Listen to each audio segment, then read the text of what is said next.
Hey folks, Brandon Vigliarola with the Register, and I'm here today with AJ Grotto, former Senior Director for Cybersecurity Policy during the Obama and Trump administrations, to talk about Microsoft's recent public sector security failures and the lack of accountability it's faced as a result. AJ, thanks for joining me. It's good to be here. Thanks, Brandon.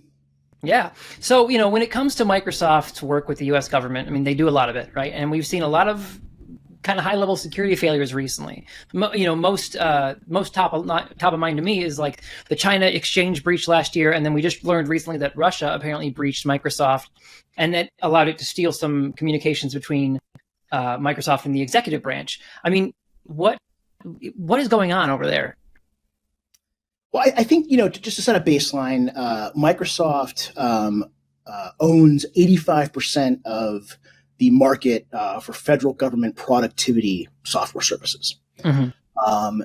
Their ownership of the operating system market is even higher, and so right. they are far and away the most dominant supplier of IT services for the federal government. No one comes close. Right. And part of what that dominance does is it gives them an awful lot of leverage over the government when it comes to negotiating terms, because the government can't easily walk away from a vendor where it's so reliant upon it. Microsoft in many ways has the government locked in, and so right. It's able to transfer a lot of these costs, associated with security breaches over to its customers, including the federal government.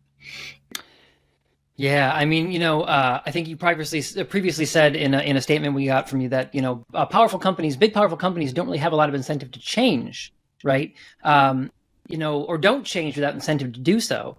And I know the government's kind of been wagging its finger at Microsoft recently with some of these issues, but they don't really seem to be responding in any meaningful way. Do you think, given that lock-in, given the fact that they control, like you said, 85% of productivity software with the government, are they just basically, ignoring the concerns? Are they worried at all that this could blow back on them? So I can't speak for Microsoft, obviously. Right. What I can say is if I were them, I'm not sure I would be too worried.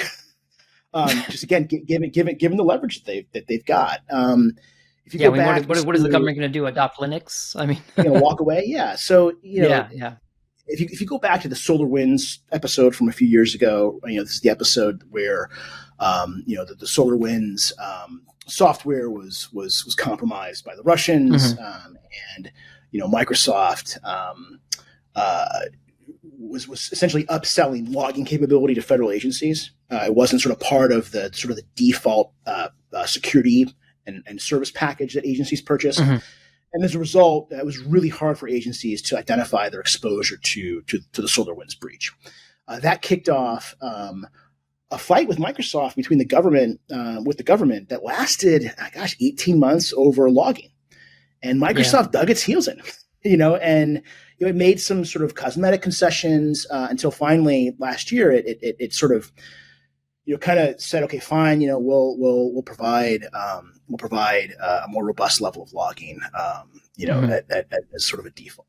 But that was an epic fight, and some of it obviously played out in the press, but I could tell you from experience that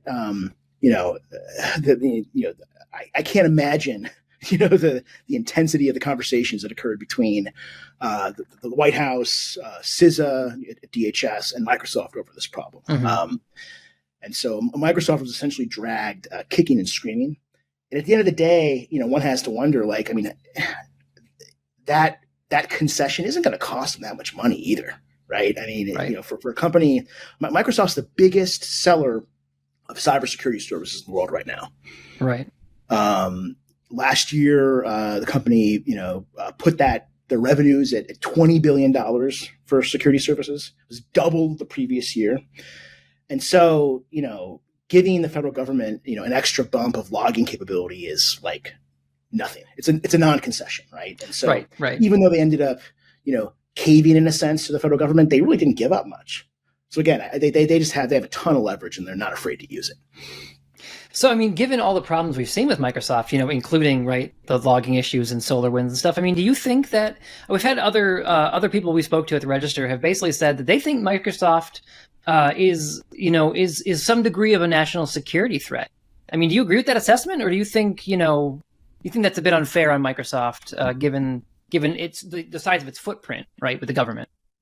No, I think it's perfectly fair in the same way that utilities, for example, power, finance, healthcare. These are all critical infrastructure sectors where if there were systemic impacts against them, we would consider that to be a national security threat. And given Microsoft's dominance, not just within the federal government, but really in sort of the broader IT marketplace, I think it's fair to say, that systemic compromises that affect Microsoft and its products do rise to the level of national security risk.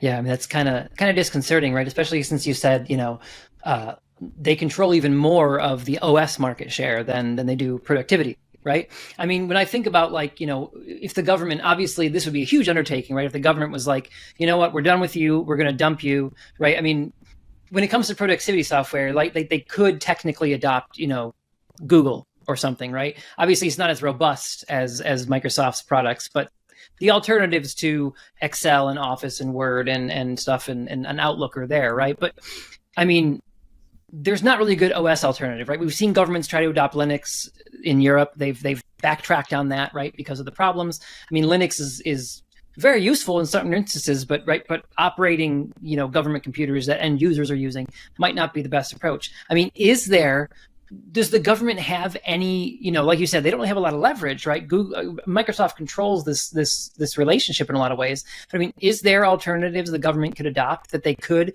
if push came to shove, tell Microsoft, look, we're going to cut you off? Well, I think where the government needs to focus is on encouraging and catalyzing competition. And, part of what has enabled Microsoft to again, sort of pass more risk than it should onto its customers is the fact that it has its customers in many cases locked in, with the federal government being no different, because switching costs are so high. So there are alternatives, right? I mean, you mentioned, there's Linux, there's open source productivity software, there's the Google suite of products, there's others out there. But just switching to those is not a trivial undertaking, right? I mean, it requires in some cases rebuilding parts of your tech stack, to say nothing of the people, the employees, the users who have to learn a new system. Right. I mean, we all know that government employees, a lot of them are, right. Yeah, a lot of them are older, right? They're not going to want to learn a whole new system, I mean, I can't imagine there's a lot of senators or congressmen that are going to be thrilled if they have to start using Ubuntu, Yeah. It's, I mean, but even then, right, like if open source is an alternative, right, we've even been reporting recently about some serious security concerns with supply chain vulnerabilities in the open source world, right? Like, if the government was to adopt more open source software, is that going to be any safer than Microsoft stuff? I mean, yeah, it's a great question. I think part of the answer has to do with sort of the security resilience that comes from having a more diversified software base. It's this sort of idea of a monoculture where if you have one dominant vendor and a problem emerges with that vendor's products, that problem scales across a range of victims in ways that don't exist if you have a more diversified vendor base. And so on sort of an apples to apples comparison, it's hard to say. On the other hand, if you sort of if that results in a more diverse ecosystem, then I think there are some real security benefits there. Plus, just the fact that that there's competition, ought to incentivize all players to up their security game. Yeah, I mean, what do you think the federal government could do right now to open up the competition more, right? Like you said, I mean, there's not a lot of operating system alternatives. There are some productivity alternatives. I mean, what could the government do to incentivize that? Are we talking like, CISA releasing some programs to try to bring in more vendors? Are we talking, the White House saying, okay, we're trying to, just diversify our software base? I mean, what could they do? Yeah, I think those are all options. I think one of the recommendations in the Cyber Safety Review Board's report on the Storm 0558 incident Right. Recommends that that the government update FedRAMP. This is the procurement framework for cloud and other IT services in the government, to allow the government to conduct special reviews of companies' products and services after high impact situations. I think that's a great recommendation because it would do a few things. One is it would bring a lot more transparency to company security practices. And in the hopes that transparency puts customers in a better position to make more informed purchasing decisions. I also think that that it would result in lessons learned that the government and really customers of outside the government, the broader private sector could use to harden their systems. But that seems like kind of a no-brainer recommendation to me, and one that I hope the government adopts. Yeah, hope so. I guess you're not directly with an inside track anymore, so you don't know necessarily if they're going in that direction, do you? No, again, I can't speak for the government. Right. The CSRB report was, a